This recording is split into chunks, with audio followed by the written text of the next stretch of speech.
hidup yang menurut dirimu itu gini-gini aja, bisa jadi dia adalah cita-cita dalam hidup seseorang.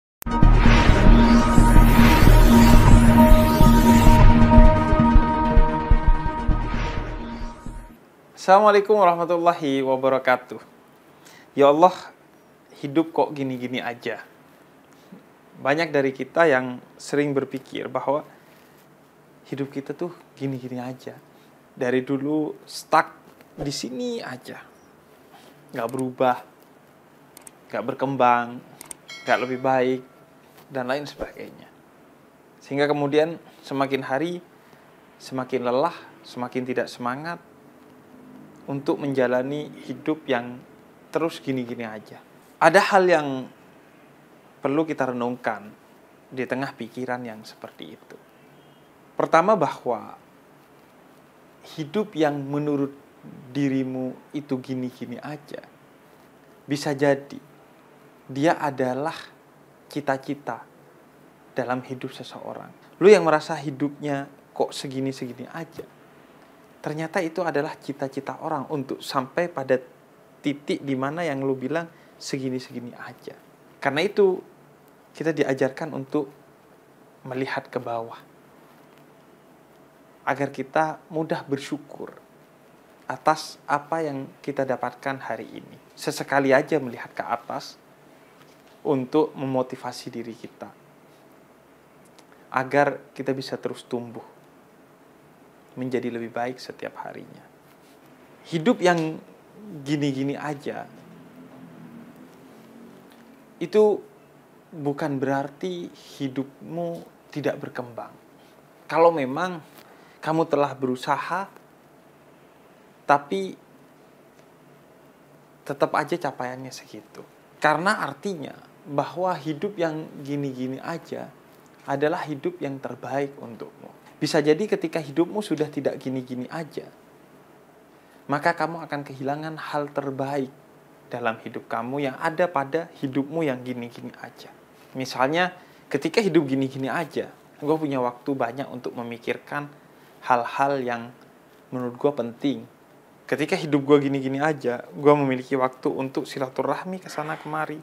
Ketika hidup gue gini-gini aja, gue memiliki waktu untuk baca Quran, baca buku, dan lain sebagainya. Untuk ikut majelis, untuk ngaji, dan lain sebagainya. Karena itu adalah hidup yang terbaik untukmu.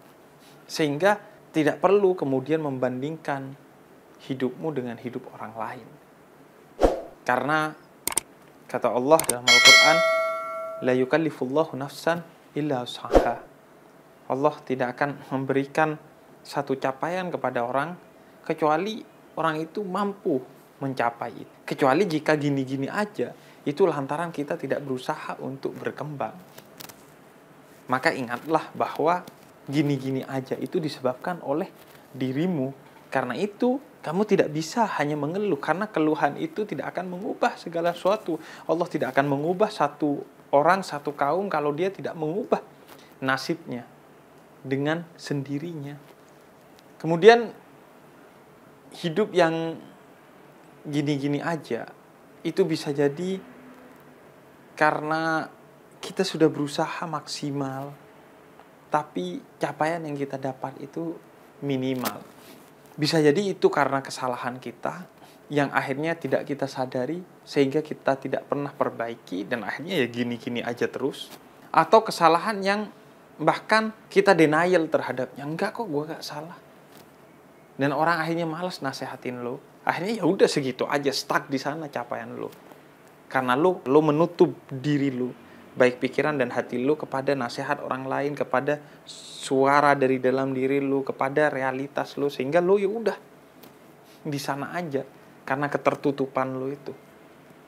Dan hidup yang lo rasa udah maksimal tapi capaiannya minimal, bisa jadi sebenarnya karena pandangan lo yang rabun dalam melihat capaian itu sendiri. Lu hanya menghitung bahwa capaian itu hanya perkara duniawi, bukan perkara duniawi dan ukhrawi. Sehingga lu merasa ketika Allah memberikan sesuatu yang secara duniawi tipis tapi secara ukhrawi tebal, lu anggap itu bukan capaian. Misalnya ketika lu pulang dari majelis, lu gak merasa mendapat apa-apa. Syukur-syukur lu gak merasa rugi karena udah keluar bensin, keluar waktu, dan lain sebagainya. Hanya karena menurut lu gak ada gunanya lantaran gak mendapatkan sesuatu yang bersifat material. Padahal iman lu bertambah, takwa lu bertambah, ibadah lu bertambah, pahala lu bertambah. Tapi itu gak dianggap sesuatu yang penting. Padahal itu yang lebih penting dari segalanya. Misalnya suatu hari Rasul pernah bertemu dengan sahabatnya yang bernama Haris. Rasul tanya, "Kaifa asbahta ya Haris?" Apa kabar Haris? Haris menjawab, "Asbahtu mu'minan billah." Saya beriman kepada Allah. Kemudian, "Apa tanda iman wahai Haris?" kata Rasul. Kemudian kata Haris, "Hari ini saya melihat batu dan permata sama." Keduanya sama-sama batu. Di mata Allah tidak ada yang membedakannya. Yang membedakannya hanya manusia. Kalau mutiara harganya mahal, kalau batu harganya murah atau bahkan tidak ada harganya. Gini-gini aja. Yang kita maksud seringkali urusannya karena duniawi yang kita bayangkan. Sehingga kita merasa hidup kita gini-gini aja. Padahal bisa jadi Anda tetap miskin, tapi iman Anda terus bertumbuh karena justru tetapnya Anda miskin, dengan kemiskinan itu Anda menerima dengan kesabaran, Anda menerima dengan ketabahan, sehingga iman Anda terus bertumbuh karena pada kemiskinan itu ada ujian. Naudzubillah kalau sebaliknya kita kaya, tapi kekayaan yang menjadi ujian itu membuat kita lalai, membuat kita merasa disayang oleh Allah. Hidup saya gak gini-gini aja. Alhamdulillah saya disayang oleh Allah. Kemudian akhirnya kamu lalai. Itulah yang disebut dengan istidraj. Ditambah terus rezekimu bukan karena Allah cinta kamu, tapi karena Allah menyesatkan kamu karena kamu memilih untuk menjadi orang-orang yang tersesat. Jadi bisa jadi hasilnya sebenarnya tidak minimal, hanya saja karena kamu mengukurnya secara duniawi. Karena itu, agar hidup itu semangat, pintar-pintarlah mencari hikmah. Hikmah artinya mencari keindahan di samudera keburukan, mencari kebahagiaan di samudera kesedihan. Ketika kamu sedih, kamu bayangkan apa hikmahnya. Dan ini suatu hari akan berbuah menjadi satu keindahan, sehingga kamu akan lebih enjoy dengan kesedihan itu. Sebagaimana kisah para nabi, kisah para rasul, kisah orang-orang yang paling besar ujiannya, tapi enjoy menjalani ujiannya karena mereka tahu bahwa dalam ujian itu ada hikmah besar yang dititipkan. Bisa jadi hikmahnya tidak duniawi, tapi ukhrawi, nanti di akhirat. Toh juga seorang mukmin dan muslim bukan orang yang menganggap dunia sebagai tempat pembalasan yang utama. Tapi tempat pembalasan yang utama itu adalah di akhirat. Sehingga visi kita adalah ukhrawi, bukan duniawi. Dengan begitu mungkin kita akan lebih benar lagi melihat kenyataan hidup.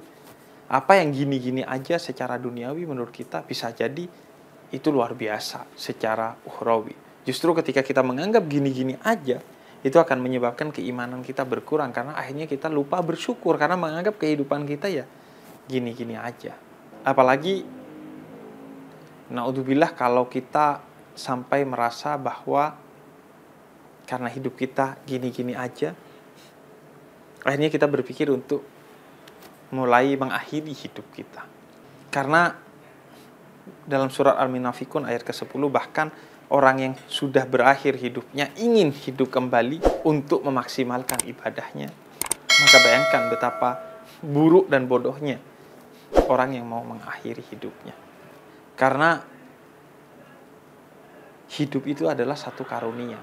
Hidup yang gini-gini aja yang kemudian membuat kita menghilangkan karunia terbesar. Padahal bagaimana kita akan merubah dari hidup gini-gini aja menjadi lebih baik kalau kita tidak hidup? Maka pilihan untuk mengakhiri hidup adalah pilihan yang bukan hanya salah, tapi itu pilihan yang bodoh. Dan kadang di media sosial banyak bertebaran, gue udah gak minta dihidupkan di dunia ini, tapi dikasih sama Allah, disuruh nyembah Allah lagi. Inilah pikiran orang yang destruktif, orang yang pesimis, bukan pikiran orang yang konstruktif, optimis dan bersyukur. Orang yang optimis dan syukur, apapun yang ada pada dia, dia akan berusaha menjalaninya dengan penuh makna dan mengisinya dengan hal-hal baik serta mensyukurinya. Seorang yang kehilangan makna dalam hidupnya itu akan sangat berbahaya karena dia akan menjalani hidup tanpa makna atau bahkan berpikiran untuk mengakhiri hidup. Karena itu, kata seorang psikolog bernama Viktor Frankl, penting memaknai hidup agar kita bisa terus hidup di tengah kejatuhan kita. Kita tetap eksis karena kita tahu makna hidup itu ada. Khususnya sebagai seorang muslim dan mukmin, kita tentang kehidupan di akhirat yang ada dan sejati itu. Sehingga pada akhirnya makna hidup itu adalah justru pada hidup itu sendiri, karena hidup itu adalah ibadah.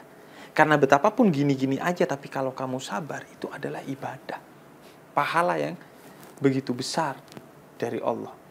Karena itu ketika kamu diciptakan di muka bumi ini, dan ketika kamu diminta untuk menyembah Allah, yang seharusnya kamu pikirkan bukan buat apa, bukan menyesali, bukan marah, tapi justru mencari kenapa. Dan akhirnya jika kamu mencari, kamu akan tahu bahwa kamu diwajibkan menyembah Allah bukan karena untuk Allah agar semakin agung, karena Allah itu Al-Ghani, Maha Kaya, tidak butuh lagi sesembahan apapun dari kita, tapi justru agar kamu selamat di dunia ini. Karena siapapun yang menyembah selain Allah pasti hidupnya sengsara. Orang yang tunduk pada Fir'aun sebagai sosok yang menuhankan dirinya, mereka dizalimi oleh Fir'aun.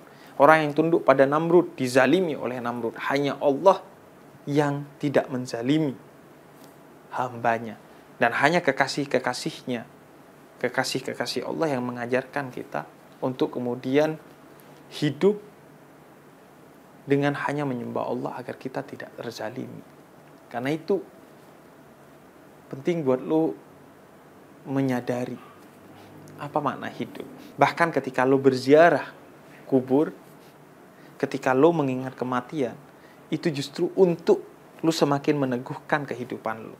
Kita mengingat mati agar kita bersyukur akan hidup dan mengisi hidup dengan kebaikan. Karena suatu saat kita akan mati. Karena kualitas mati kita ditentukan oleh kualitas hidup kita. Siapa yang hidup dengan baik, maka dia akan mati dalam keadaan tersenyum. Maka enjoy your life. Nikmati hidupmu. Karena seburuk apapun keadaanmu, hidup itu sendiri adalah karunia. Di mana orang-orang yang di kuburan sana ingin mendapatkan hidup. Wassalamualaikum warahmatullahi wabarakatuh.